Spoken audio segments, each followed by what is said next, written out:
He is listed at 6'9", 200 pounds, but he played 32.6 minutes per game, averaged 18.8 points per game, 8.2 rebounds per game, 2.1 assists per game to 2.2 turnovers per game, 0.9 steals and 0.9 blocks, shot 43% from the field, 38.4% from three, and 85.6% from the free throw line on 4.6 free throw attempts per game.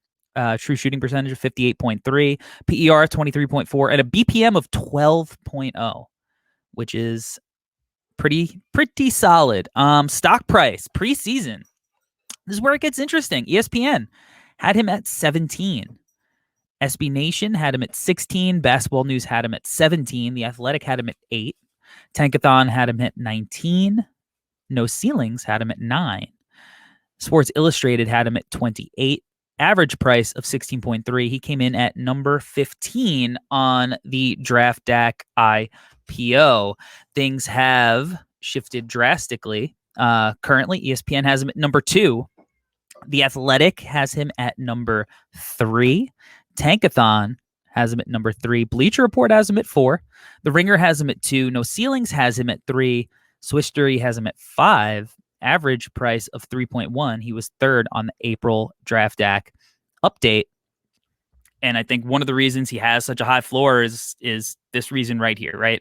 You know, bottom line, baseline, this is a guy you could play off the ball and he could be a 6'9" spot up threat with real deep NBA range. Mm-hmm. He shows his versatility in that, you know, it's not just he's stationary, like he could do this off of movement as well. So, the level of versatility in his game, and we watched clips, you know, while we were talking for 20 minutes of him, you know, knocking shots down off the bounce, right? He could also do it in transition, you know, in this clip that we're playing, little transition chase down block. And then we're going the other way. This is against Maryland in the tournament. Spot up, splash. That mid-range game was something he really thrived doing in high school. And it's one of the reasons I was so high on him, because it looked so smooth as a shot creator. And if you look at just a little face up, jab step, tough shot right there. And you know, one of the other things, his high school film was really hard to find. You know, it's not, you had to like do some real deep YouTube dives. It's hard to find even on Synergy, at least his most recent high school tape is. But this was a shot that he felt real comfortable with. He was allowed to take more often, right? That's not something that, you know, it is something that they focused on in Alabama. But in high school, he was allowed to do it. And maybe because, you know, he's a little taller than his competition or whatever, but it was just something that he went to more often. And it's real. I mean, look at this possession here where he's doing all the crafty shimmy shakes, spin, turn over the right shoulder, fade. I mean, that is a tough bucket. And when I see this going back to the high school stuff and I start mixing this stuff in, and you're like, oh man, like I came away, I already had him at number 2, and I actually came away higher on him on my deep dive than I remember being ultimately, just because this is legit, like, you know, go-to creation. And don't get me wrong, right? Like, he is going to have to prove that he could do this against NBA competition. He's going to have to, you know, he's going to go through some growing pains, undoubtedly. But I mean, there's just a lot to like with the way that he's able to create in the mid-range area, or at least has the potential to, is from what he showed often, you know, in the high school AAU circuits. Overall, on the year, he was 54.3% at the rim. When you adjust that to just half court at the rim, he was 39.3%, right? And 38% on layups.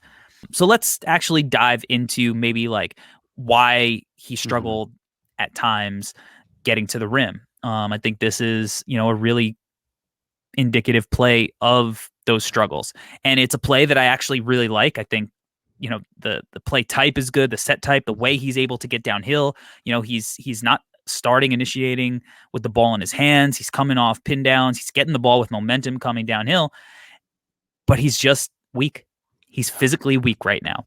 And when he goes up into the big, who does a good job of staying vertical, uh he doesn't move the big off the big spot at all. Mm-hmm. Right. And that causes him to have to fade away and kind of force up, some kind of junk. Yeah. Yeah, Corey, I think if anything, it's not even that he wasn't able to move the big. It's the big was vertical and the big still moved him, Yeah. which is Right. not great. And it speaks to what we talked about earlier, right? He's not an elite athletic guy. Not to say that he's not athletic, but he doesn't have the vertical pop that you might be looking for. Right. Also, in terms of the strength. Now, although I will say, Corey, and we said this before the season started, we were both in agreement in terms of that the fact that we thought he had a really good frame. Definitely. Yeah, and I still believe that he has this frame where you can tell he's going to add muscle and he's going to be a much bigger guy. I think over time.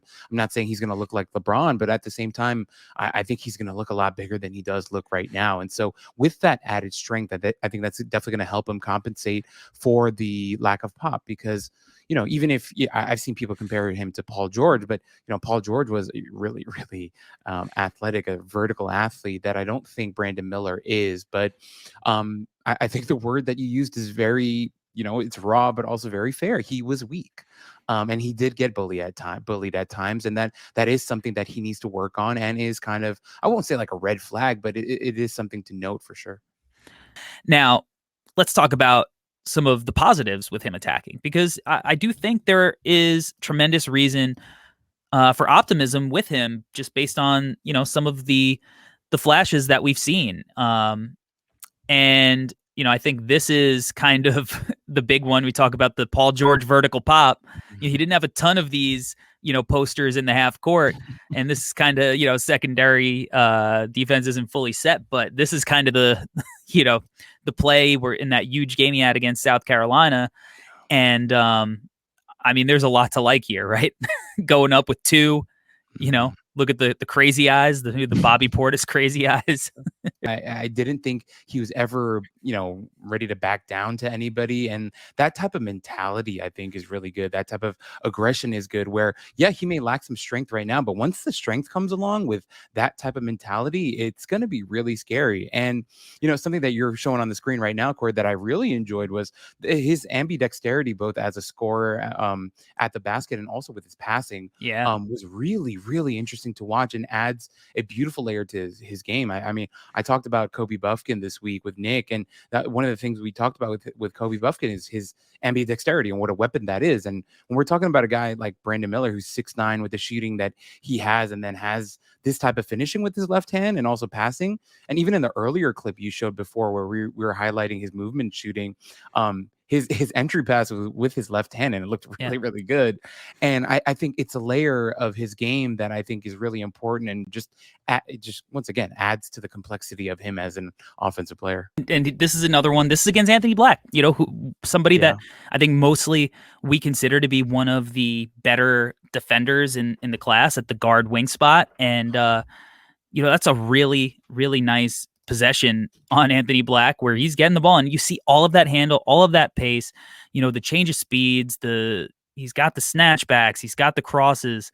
I mean, creating the separation. Then there's that left hand, right? He's back to the left hand that we talked about there. This was talk about his finishing and his confidence finishing, double overtime, right? Sick. Or this was the end of regulation, maybe against Alabama, and finishing with his left hand, highly contested, in traffic. I'm optimistic about the finishing regardless of what the numbers say. And sometimes you have to listen to the numbers, and I think sometimes you have to trust your eyes. And for me, I'm willing to bet on this kind of stuff improving because he's going to get the opportunity to improve it. Yeah. Because he has the rest of the stuff that's going to get him on the floor. So he's going to have the opportunity to actually go and improve this stuff.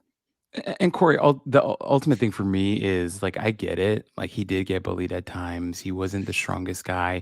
Doesn't have the best vertical pop. But what do you have to say about that touch? Is my question to all the haters out there. That is serious touch with his offhand. Like, I understand the critiques about him not being the greatest athlete in the strong, but What do you have to say about that touch? That touch is incredible with your offhand. And the play that you played before, where he was putting all the moves on Anthony Black, and then he chose to go back to his left hand and finish like that looks like a left-handed player going right and then having no choice but to go back to his left because he doesn't have a right hand. We're talking about Brandon Miller, a righty, going back with that beautiful spin with the left hand.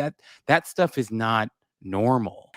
I think he's just so crafty as a passer, man. Mhm. And we talk about, these the setups and whatnot, and this it doesn't seem like anything too crazy, right? It is just a basic like pass to the lob man, but The accuracy is the accuracy, the touch, his touch is phenomenal. so patient. The vision is there. Once again, both hands. I think it was that same Auburn game too. There was one where it's on the left side of the floor, pick and roll, just throws in. It was a little bit behind the guy with his left hand, but still, like it was in the perfect location. You know what I I'm think I talking have about? that one. Incredible touch, timing, accuracy, all that stuff is crazy with him. And then, with everything that we mentioned with his handle, like he leverages all his handle into passing as well. Like he's able to create opportunities for himself to make good passes. And it's about pick and roll. Oh, yeah, that's exactly. It's a little bit behind, but also, But it's yeah, but it's on time and it's in his exactly. catch radius. Like you wish it wasn't a little bit behind, but just the way Yeah. it's still just so catchable. Right. So, And I mean, look, starts it off, even the little quick pitch there comes off the DHO. goodness. It's not a normal pass, man. Like I hope people realize it's not as easy as he makes it look. That's a great pass. No. Yeah, and I mean just the left hand stuff. I'm gonna pull up my favorite I think of the left hand dribbles right now, which is it's a little Nash dribble. Come out the other side, whoop, Oh my and then the god. spin, like that New York City point guard spin at the end. Stephon Marbury-esque right there. Yep, right. Mhm. Comes off, gets Castleton, draws him. Whoop, Oh sorry. god. He's just a smart, savvy, quick decision maker. I love this one, right? Whoop, Oh god, yes. left hand Left again. with the speed, top of the key, fires right to the paint. 0.5. Isn't going to hold it too long. He little ball fake. Knows exactly where his guys are. Genuinely is a selfless player that likes to pass, that likes to make these types of pretty passes. And also, to his credit, Corey, I know we're showing a lot of these like highlight reel types of plays. He also makes the basic pass as well. Like, he'll Yeah, for make sure. the extra pass to the corner. He'll make the pass before the pass. He's totally okay with all that. He's not just looking for the highlight reel passes as some guys may be prone to do. He's just a selfless player.